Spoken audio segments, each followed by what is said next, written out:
When we write code, we expect it to follow a simple rule. Its behavior is defined by exactly where it is written on the page. This is called lexical scoping, a system where variables are locked into the specific blocks of code where you typed them. In JavaScript, standard variables follow this predictable, static rule. If you declare a variable inside a function, it stays inside that function. But JavaScript has a built-in anomaly that breaks this static structure, the this keyword.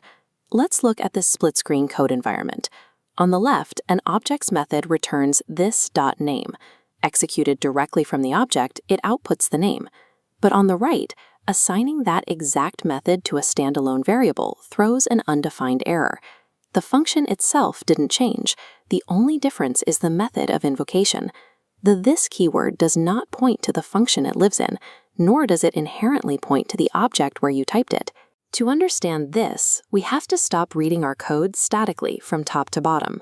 Instead, we must look at how the JavaScript engine evaluates it dynamically at the exact millisecond of execution. This mechanism is the dynamic invocation context. It means the value of this is assigned entirely based on the call site, the specific place in your code where a function is executed. The engine doesn't care where you declared the function. It only cares exactly how you called it. Because this context is dynamic, it can appear unpredictable. If the context shifts unexpectedly, functions lose access to their data, leading to errors that are difficult to trace. But the JavaScript engine follows a specific logic. Under the hood, it uses a deterministic, step-by-step flowchart to assign context every single time a function runs. By constructing and mastering this exact decision tree, we can predict exactly how the engine resolves context in any given scenario. We start at the bottom of the decision tree with the baseline scenario, a regular standalone function call. If you call a function normally, without any special syntax, the engine looks at the default rule. In non-strict mode, this falls back to the global object. In a web browser, this global object is the window. In Node.js, the environment uses a distinct global object mechanism. Relying on the global object is dangerous. It risks overriding variables across an entire application.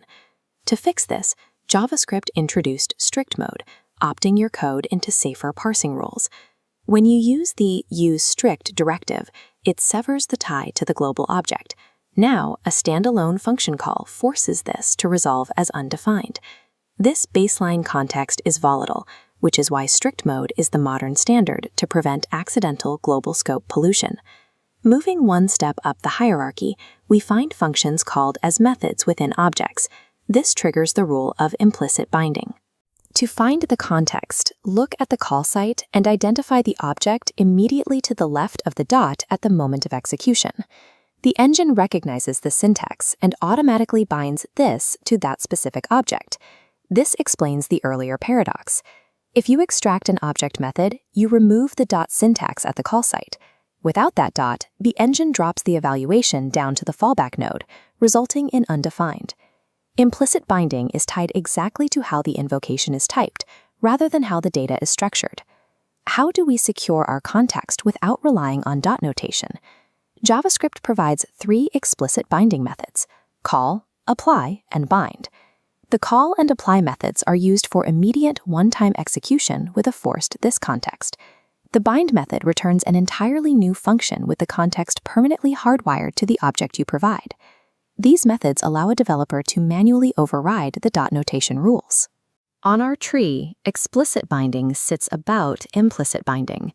Beyond manual overrides, there is a specialized form of execution, constructor functions. When you use the new keyword, it alters the engine's execution pipeline. The engine creates a blank object in memory and forcefully binds this to that pristine object before the function logic begins. This constructor rule sits higher in priority than explicit binding. Explicit binding and constructor functions allow developers to dictate state, turning dynamic fluidity into a firmly predictable contract. But there is one final syntax that ignores every rule on the decision tree we've built so far. The arrow function is more than a shorter syntax. It is a deliberate architectural exception. Arrow functions do not have their own this binding at runtime. Instead, they treat this like a standard variable. They resolve it lexically by inheriting it from their enclosing scope. This behavior was added to JavaScript to prevent the common issue of losing context when passing callbacks into timers or event listeners. Because this is evaluated lexically before the dynamic rules even apply, we place it at the absolute top of our hierarchy. Arrow functions bridge the gap between static variable resolution and dynamic execution, ensuring nested callbacks retain their intended context. We use this completed hierarchy as a top-to-bottom checklist. First, arrow function, inherit lexically. Second, called with new, bind to the new object. Third, explicitly bound, use that target. Fourth, implicitly called, look left of the dot. Fifth, if none apply, fall back to the global object, or undefined in strict mode.